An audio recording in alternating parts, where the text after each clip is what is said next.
Welcome to Belkin's Growth Podcast, hosted by Michael Maximoff, co-founder and managing partner at Belkin's. Today's guest is Sahil Mansuri, CEO of Bravado. Bravado is the largest community platform for sales professionals with over 4,000 organizations and thousands of active members on board worldwide. The platform is used by any sales professional from junior SDRs to founders of multi-millionaire companies. Michael and Sahil talk about the role and value of community platforms like Bravado for professional growth and the significance of content in sales education. Enjoy listening, and don't forget to subscribe for more episodes. Happy to have you here. Two things that I wanted to cover. There are some things that I wanted to talk with you about Bravado in general, about the business. You've been growing, and then in 2018, you closed your round of investment with Redpoint, right? Mm-hmm. So kudos on that. I've seen that you guys are at 70 people right now, and considering that you're building the platform and you started in 2017, that's incredible growth. So I wanted to talk with you about the business itself and pick up your brains with regards to the growth and the scalability and how you manage the team pre-COVID, post-COVID. But at the same time, I'm fascinated with the platform itself. I personally is not a part of any sales communities per se. I'm kind of not a big fan of that. I usually work more with customers and spend whole days working with customers and the team and polishing out the products. But I want to realize what kind of value I can get, whether it's sort of like we can do some, kind of stress test there as well. And then the third thing is you have access to thousands of salespeople in hundreds of locations, dozens of industries, multiple types of salespeople, B2B enterprise, small, mid-size. So I wanted to get some insights from you with regards to some patterns of good, bad salespeople, approaches, some best practice, all of that. So these three major buckets of information, something I want to discuss. Do you think that we can achieve talking about all of them in details within the next 50 hours, or it's not possible? So we need to split that in several sessions. No, I think that's fine. Let's get through it. So talking about Bravado, back in 2018, when you talked to David, you said that it's a place for salespeople to build reputation and credibilities on the back of customer testimonials, right? Mm-hmm. But you pivoted from that kind of way of building the product. So right now it's a community it's a platform. So can you sort of talk to me about what is the Bravado right now in 3 years after you gave that statement? Yeah, sure. So I don't think that we've ever pivoted the company. What we've done is brought in additional resources for the sellers who are on the platform to do more with their audience. So when Bravado was founded initially in June of 2017, it was founded in single player mode.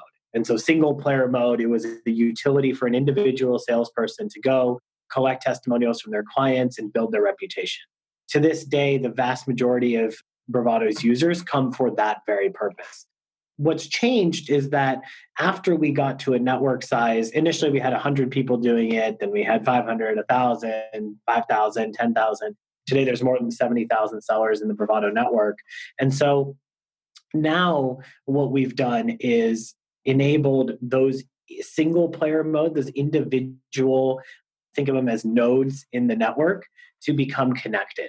And so once upon a time, if I was on Bravado and I built my reputation and I had my profile, there might be 10 of my teammates who are also on Bravado. There might be 10 of my friends that were also on Bravado. And there might be 1,000 people that are part of my general network who are on Bravado.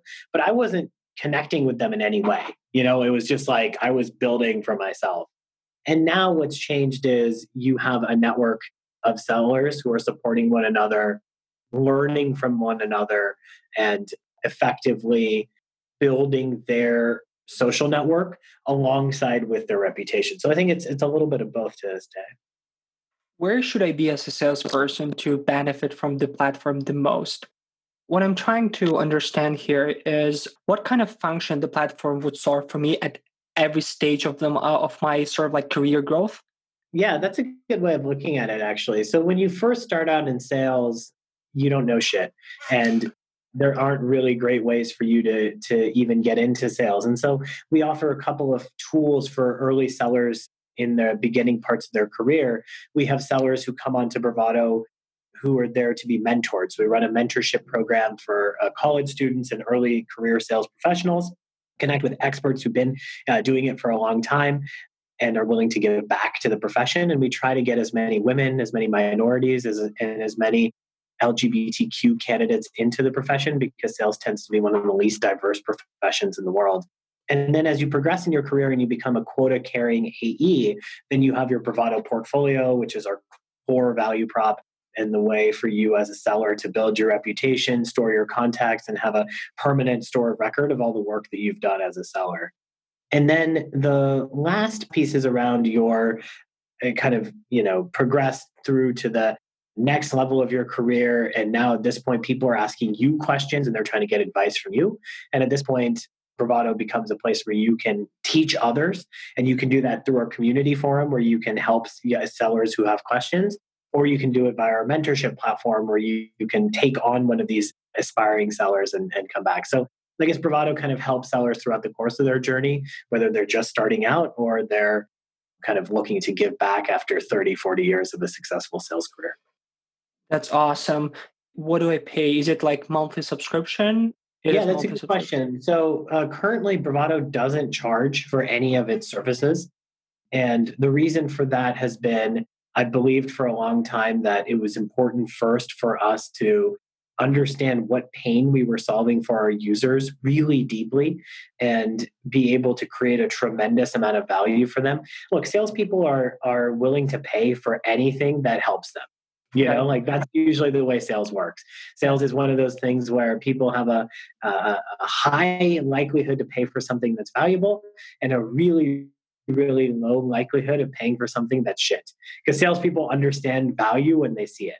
And so our job today is to create as much value for the system as possible. Eventually, we'll get to the part around monetization, which will be coming up in the next few years. So it's purely social sort of like project right now. You're not making any. It is. That's right.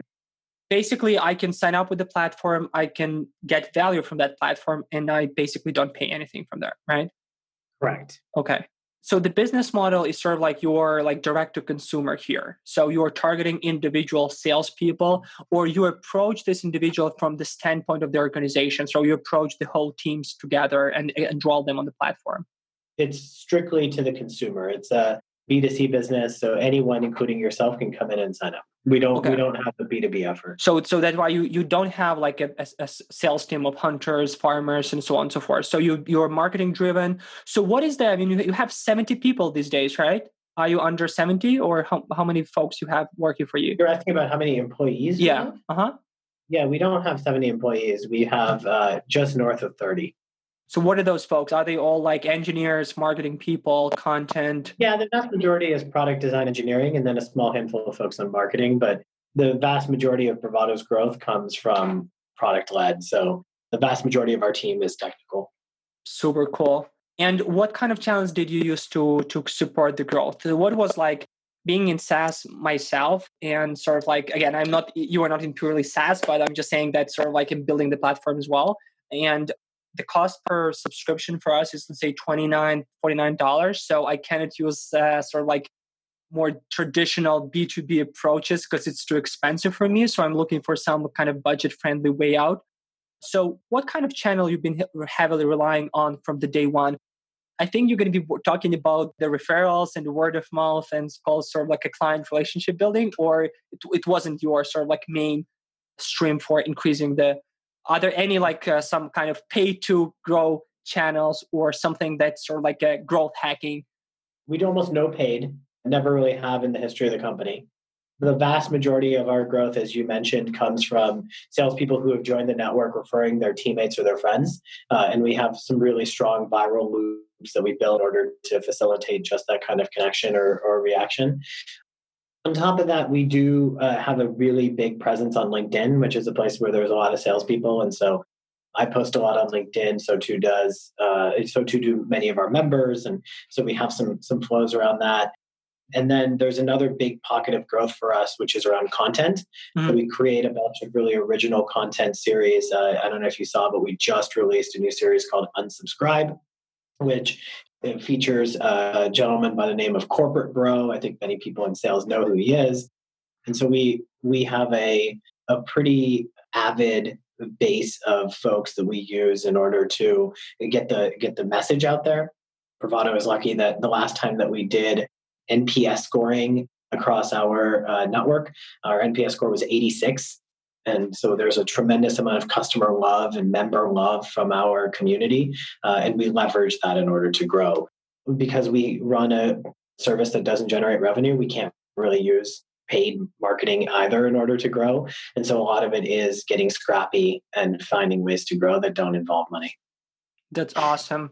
This helps you to be creative with the way you guys approach the problem, right? Because you cannot just sort of like put the more gasoline in the fire and hope that it will burn out, right? You need sort of like to approach it more strategically and more creative, which is awesome. That's why I really enjoy talking to companies who are bootstrapping or who are sort of like not making any money right now because they cannot spend a lot on that, because VCs are not allowing that as well. So that's so cool.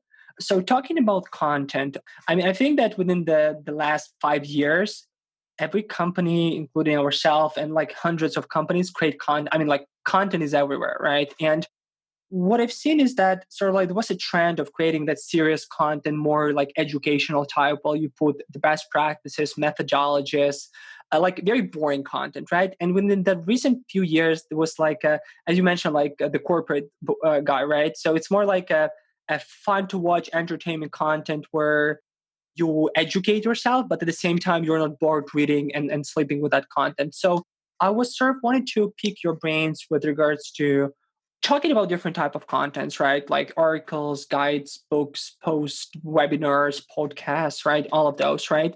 What type of content the salespeople, both the new ones and the old ones, should be looking at right now, as well as sort of like what type of content you think gives the best value these days, right?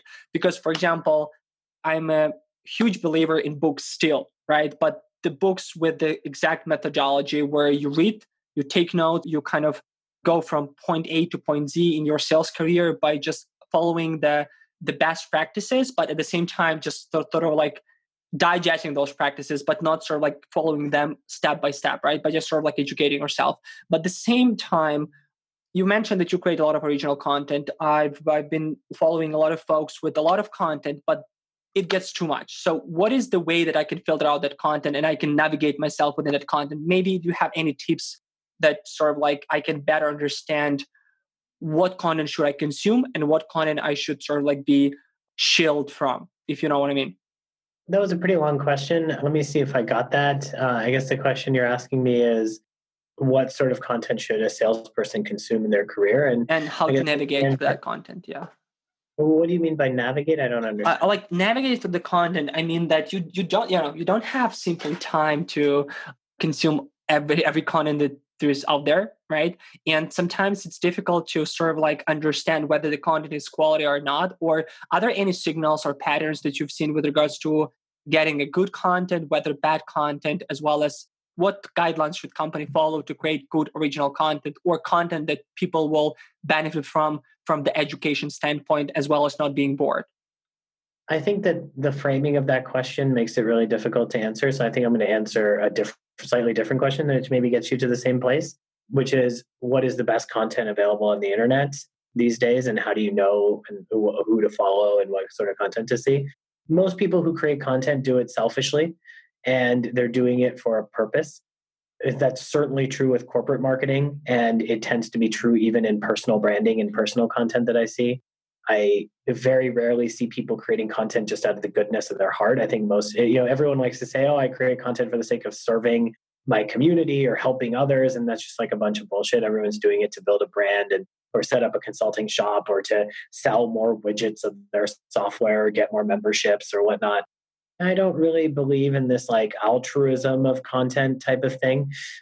Most people have a distinct point of view and they're creating content from their own specific lens.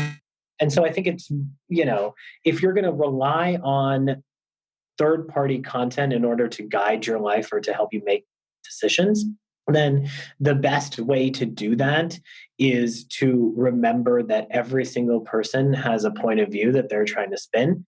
And so there are certain things that you're going to hear that you're going to really like because they fit into your worldview. There's other things you're going to hear that you're going to dislike because they don't fit into your worldview. The same thing is true with content creators. I could write an article today that talks about how sales is the worst profession in the world and why it sucks. But that would not serve my audience. That would not serve Bravado. And so I'm not going to create that. But I could create another article that says why sales is the best career in the world and why it's the most awesome job. Now that's going to make me look good in front of my community, and it's going to resonate really strongly with my audience. So I'm more likely to create it. So you can't rely on me to tell you if sales is a great career or not, because I'm biased. And so too is every single person out there. So I think that you can't rely on content in order to make these decisions. You have to look deeper. You have to look within yourself. I think that critical thinking for oneself is at an all-time low. And I think that embracing divergent point of views is at an all-time low. And I think it's a crisis in our society that most of the time you surround yourself with people who look and think just like you, and you want to find people that you would agree with. So my single piece of advice to every single person out there is to follow a bunch of people you don't agree with. Follow people who you don't like, follow people that you think are wrong about a bunch of stuff, and keep listening and approach it with a critical lens. Don't come in to say, I'm gonna follow this person for the sake of criticizing them or for laughing at them. Follow them to try to understand what their viewpoint is around the world and see if you can think about the world differently. I think the more work we can do to broaden our horizons and to embrace contrarian points of view that are at odds with how we view the world, the smarter we become and the better we become in our lives. That's a great peace of mind. Talking about sales and content, you've been working in sales since 2010 or 2011.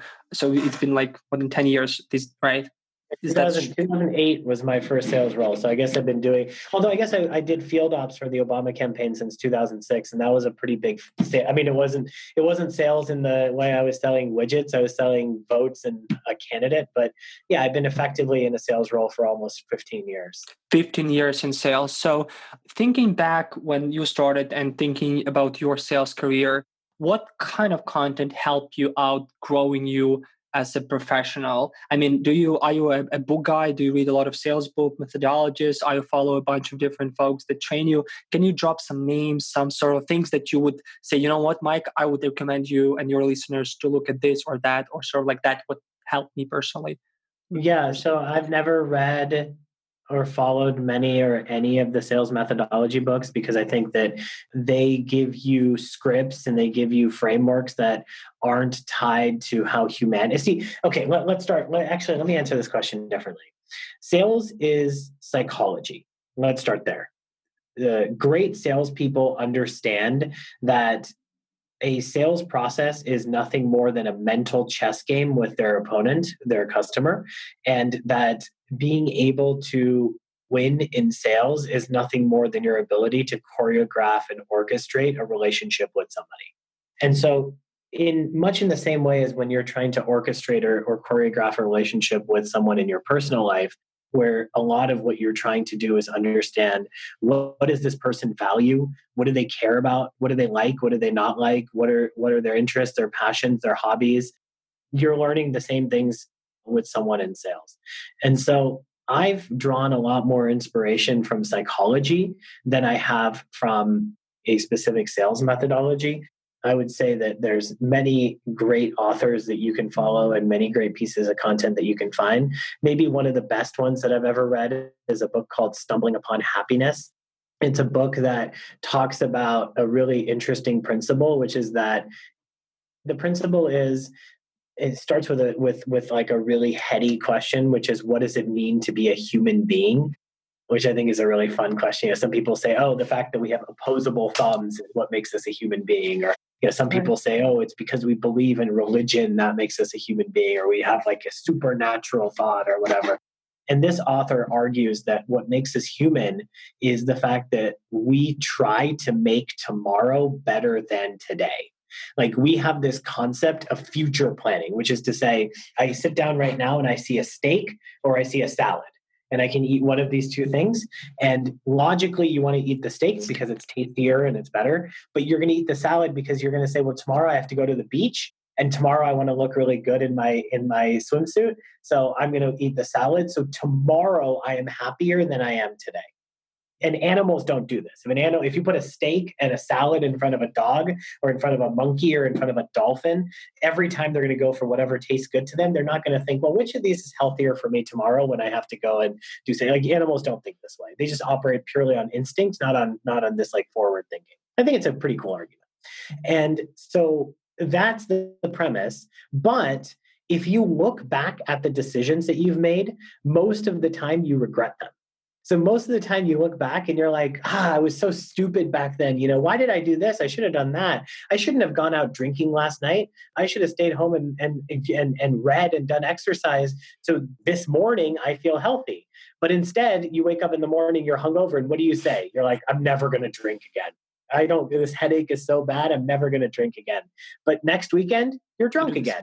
And so why as human beings are we not able to actually do the things that make us truly happy? Why do we not have the ability to truly be happy if what makes us human is our ability to plan for the future?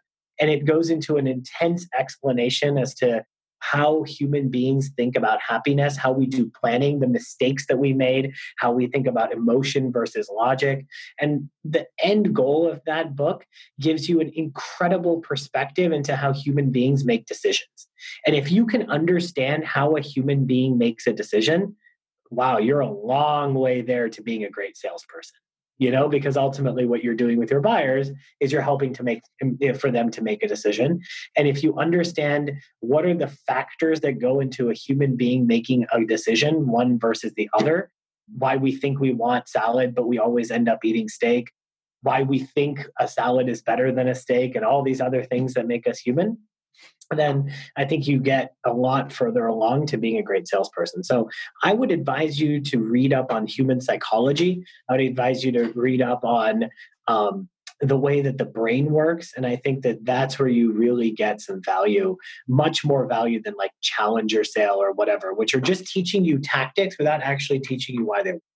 Great advice and good arguments. I do agree with you here. I understand that, learning the psychology and how the brain works and sort of understanding the behavior of the buyer makes you a good salesperson. However, being a good sales leader or being a good methodologist or sales engineer, right? For example, it's when you play chess, right? You can play thousands of chess games and be good at it.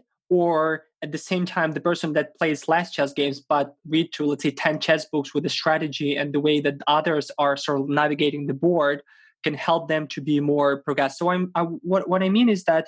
Can I actually answer that, Mike? I think that's a really interesting point, and I have a contrarian point of view to that. So I actually grew up playing chess. I played competitively. I played on the U.S. junior national team. I used to play in the park in Washington Square in New York. I'm a really avid chess player. And learning to be a good chess player has absolutely nothing to do at all with being successful in the world. And the reason why is because a chessboard is inherently even, and it starts in the same position every single time. You have your 16 pieces, they have their 16 pieces, the board has 64 squares, and there's fixed moves that each piece does in a very clearly defined end game, which is that you want to capture the queen, you want to capture the king. Because chess is on a board with finite restrictions, you can learn how to master the game of chess. You cannot ever in your life, ever learn to master human relationships, because every human being is different. Every conversation is different. And there are absolutely no rules. And the faster you learn that there is no rule to the game. The game of sales has no rules. You don't need to do a demo. You can do a demo. You don't need to do a needs analysis. You can do a needs analysis. You can ask one of a million questions. You can be angry. You can be sad. You can be happy. You can lie. You can be honest. There are no rules to the game of sales. There's no rules to the game of life. So learning how to master an artificial board game in which you have extreme control of the circumstance is a false way that people think about mastering sales or being successful in life. Because what it teaches you is that, oh, if I can learn the rules and if I can learn the openings and the middle game and the end game, then I can no, you cannot, because there is no game. It's reality. And reality is messy and ugly. There's no white or black. There's no turns. There's nothing. And so imagine that if the way that chess was played is that you could put any piece on the board, it could do anything that you wanted, and you could have as many or as few pieces as you wanted. And there was no possible that you can take 10 turns at once, or you can take 0 turns, or you could never play the game. And then I was like, all right, read a book about chess. This is what people try to do with life. And that is what life looks like. Like, life doesn't have any rules. The sales doesn't have any rules. Right. And so you can't equivocate learning how to play chess with learning how to do sales. The only way that you can get good at sales is if you fundamentally understand what are the motivations of the person in front of you and what it is that makes human beings tick. And so that's why I think psychology is the best possible pathway for someone to be successful in sales. I can teach you 100 clever ways to write an email subject line, but if you ask me to sell to someone, I'm probably going to use none of them. And I'm just going to use something else, because I'm going to come up with something that's specific from to your own experience, right? Yeah. Right. I appreciate you elaborating on this one, and that's an excellent point. I think that what I meant initially was that at some stage you start to orchestrating the processes and building the system, right? And you very often want to learn from others who already built the system successfully, just to understand what kind of patterns you can expect. So if I am an individual salesperson, I would obviously rely more on psychology and behavior, right? But if I am tasked to build a team of 10 people and any structure of SDRs, lead generation specialists, BDR, account executives, account managers, then I would want to learn how other companies in digital marketing space have been building the same structure. What was the patterns? Where were the challenges? And where I am at this stage. What I like the most, I've been building our agency for the past 4 years, and we're growing, let's say, 2-3 times a year, and we are at 85 people right now. And I think that we've done a lot of things successfully in a more natural way. It's like we're working 20 hours per day, you're making 100 mistakes, and then one fires off, and then it's good one, right? And so on and so forth. However, I recently caught myself reading this book called Managing the Professional Service Firm. It was wrote by David Maister back in, I think it's 25th or the second edition. But the point is here that he collected information from 200 years of CPAs, law firms, and other building and managing the professional. And the concept that he's talking to are relevant for me right now. And some things like tables or approach or getting feedback from the clients who churned is something that powerful for me in my business, but I haven't get to this point, right? But after reading the book, I can sort of understand something. I will not follow each and every page of it, but if I get the concept from the book and I apply it to my business, I can be more effective tomorrow, even though the book was written 15 years ago. So the point here that I was trying to make is at every stage of your career, right, you need to sort of acquire different skills, but at some point you want to learn from others with regards to the systems or the structures that they built. Do you agree with this? Yeah, I think that knowing what other people have done in order to be successful in the similar role that you are in is super helpful, right? I don't want to take away from saying that that's not helpful, but I want to say that following what other people have done as a means by which of how you should run your business, at least for me, I can't speak for you personally, but I can speak for myself. Look, I mean, I've read many books on entrepreneurship. I've read many books on how other CEOs manage their companies. I've read many books on building startups and finding product market fit and whatnot. And all of these govern my perspective. But at the core of it, I rely more on things like Ray Dalio's principles than I do a book of here's 10 steps in order to run a successful company. I like things that are theoretical, that there is no action item. There's nothing for you to take away from it. It's just one person's learnings. I think another book that I really love is Ben Horowitz has 2 books out. The first one is called The Hard Thing About Hard Things. Right? Everyone who is in tech read the book, right?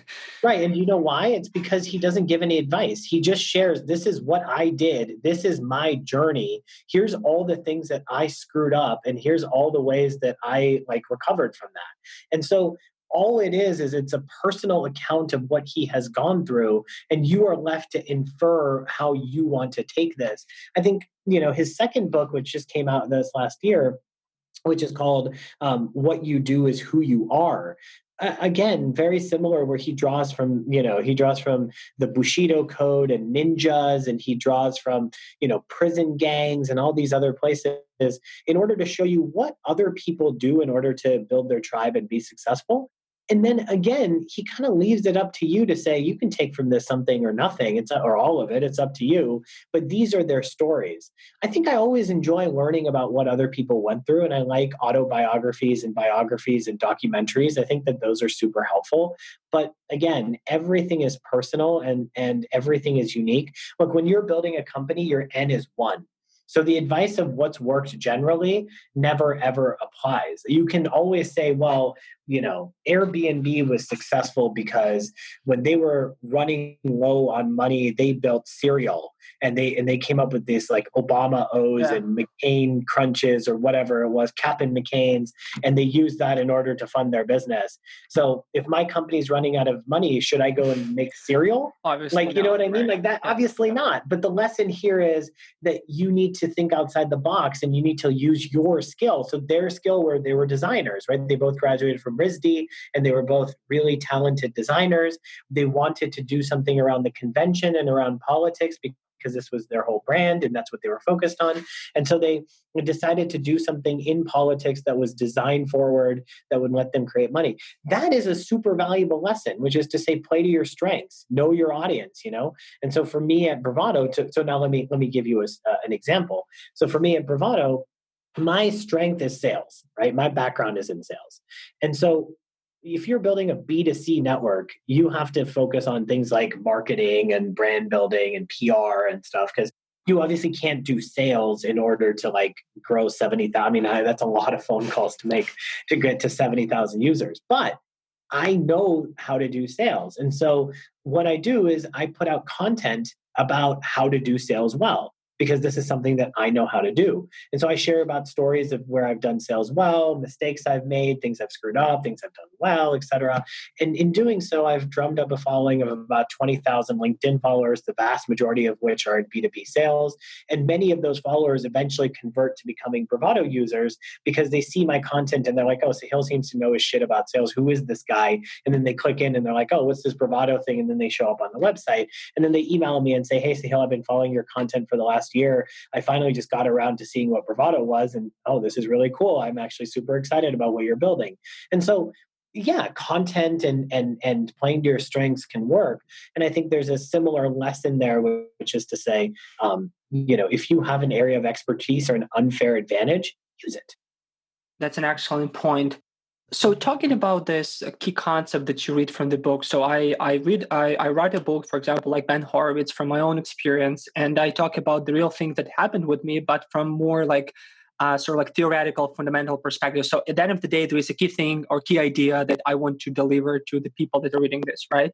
And I've seen that a lot of folks that are writing the books right now, they maybe don't have the same empirical experience like Ben had, but they got the grasp of that fundamental thing. So they go full in theory, right? So at the end of the day, the book is super theoretical. And then when you read the book, you understand the concept from the page 1, and then you follow the concept, and then you won't just drop the book, because at the end of the day, you basically spend the time following the same concept through all 200 pages, right?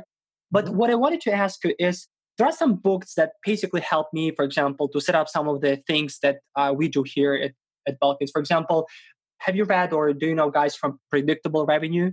I do, yeah, Aaron. You know Aaron, yeah. Have you read Predictable Revenue? I have. Yeah. So he was clear with regards to what they did there then in Salesforce, and what the process and what the structure and how to approach this. For some businesses that might work, for some doesn't work. We've seen that with the way we provide our services and we service our customers, that methodology works. You add some extra methodology with regards to, like spin sales or band or some other things, and then you create this sort of like monster where you create your own methodology, but you work on something else, right? For me personally, I would very much enjoy creating and reading more books with regards to the things that, with regards to that process building, or that sort of like things that how you orchestrate the sales process. But at the same time, you said that getting that fundamental thing that would change your character or would improve your character is far more effective individually. So obviously there should be a silver line here, but if we go all sort of like all 9 yards there, so where should I be? Should I be with more like salesy books that give me like the process and the orchestrating, or should I give more fundamental things, even though I probably would not have the same experience that Ben had to cover that up or package that? Yeah, I think that it depends on what you're looking to do. If you're looking for the answer to a question, I think Aaron Ross and predictable revenue is a better tool. If you're like, I need to figure out a way to set up I need to find a better way for me to set up my sales team. How should I do that? I don't think reading, hard thing about hard things is going to teach you anything. But I see that more as a different form of Googling. Like if I'm trying to discover the answer to a question, I search for it. The answer might be in a book. The answer might be in an article. The answer might be just in Wikipedia, or it might be in a forum where I ask my peers, which is what we do at Bravado, where we kind of say, hey, ask your peers and learn for them. But that's different than content that is designed to better you. Right. So if you're looking to improve yourself, then I think that you have to read content that is more esoteric and more theoretical. If you're looking for the specific answer to a specific question, then I think you can use a more tactical source. That's so great. So basically, the how-to content, like it's something that you go to Quora and read, or just Google an article, but more elaborate, more extended version with more details and process and example. This is what predictable revenue is, and that's a type of content that you want to read when you have a problem that you want to solve, how to set up a sales team. But at the same time, you should kind of improve your own personality or grow personally by reading the content that's more esoterical. And so talking about the last part of this, so you guys, thousands of salespeople, like 70,000 of users on the platform. What things have you noticed with regards to people in B2B enterprise sales, with regards to how they behave, what kind of personality they are, comparing to, let's say, mid-size or small, that are selling to mid-size or small? Are there any sort of patterns with regards to their sales process that are very distinct to you, that you say, you know what, Michael, this is the real case story that I kind of noticed? Yeah, I mean, that's a great question. So B2B enterprise sales is different from B2B SMB sales in the same way that your experience in buying a pair of shoes is different from your experience in buying a house. So you can equivocate it like this, right? So in order to buy a pair of shoes, you could buy a pair of shoes in 100 different ways. You could see someone with a pair of shoes and you can be like, whoa, those are really cool. I want those too. And you go online and you place the order and it takes 15 seconds. You could have a tear in your running shoe and you're like, oh man, now I need a new shoe. Do some Google research to find a shoe and make a decision in a day. Maybe you ask a few friends, hey, I'm looking for a new pair of shoes. Here's some requirements. You could go to a store. You could, there's a variety of ways to do it. But the amount of time that you're going to spend in order to buy the pair of shoes, I don't think you're going to really spend more than 30 minutes, an hour before you make a decision. Now, buying a house is a decision that people can make over the course of months, years, decades. You're putting in a significant chunk of your net worth and your life savings into this decision. And so you're going to be really careful. You're going to want to look at a lot of homes. You're going to want to talk to a bunch of realtors. You're going to consider many different options. You're going to check and double check and triple check. And you're going to get a home inspector. And you're going to do all of these things before you're willing to actually sign on the dotted line and take possession of this. And call it that trade-off or that experience difference is the same between enterprise and SMB. So typically the people who are in SMB sales tend to be more like fun personality, tend to be really kind, tend to be friendly. They tend to be get you through the process. They don't tend to be super technical. You don't need to deeply understand the customer's needs. just need to be like, hey, what kind of shoes do you want? And then you got him towards the right decision. If you want to be a realtor that's selling $1 million homes, I mean, you got to know the school districts and you got to know the neighborhoods and you got to know all of these things in order to be able to be an advisor.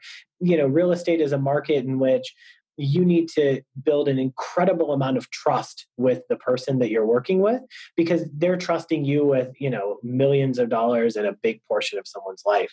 And so the expectations are just fundamentally different. It's a very different world to be a shoe salesperson at REI or something versus being a realtor. A different level of experience, a different personality, a different character, different sales cycles. And I think that what I've noticed is that most people who are SMB salespeople tend to be the sort of folks who need to see a lot of success quickly, or they get demotivated because, if you're used to selling a deal once every 2 or 3 days or once every 2 or 3 weeks, and then all of a sudden you're in an enterprise sales function where you could go 18 months without selling a single contract, that can be really psychologically wearing on someone and you could really get demotivated. And so you tend to find people who are more patient, more long-term thinking, a little bit more mature in the way that they operate. Those are the people who tend to succeed in enterprise. Those people who are hustlers and go-getters and like doing whatever they can to kind of like go tend to succeed more in a transactional SMB role. So that's the vibe that you get by talking to a person. Like if you'd say like energized, go, I need this, fast selling. So you wouldn't hire the person like that for the enterprise sales, where you need to be more technical, more sort of like relaxed with regards to how you speed things up, right? You need to be more like patient with regards to how you deal with the customers. So that's sort of like the way. Think of it as, the length of commitment that you are making in the interaction with the salesperson.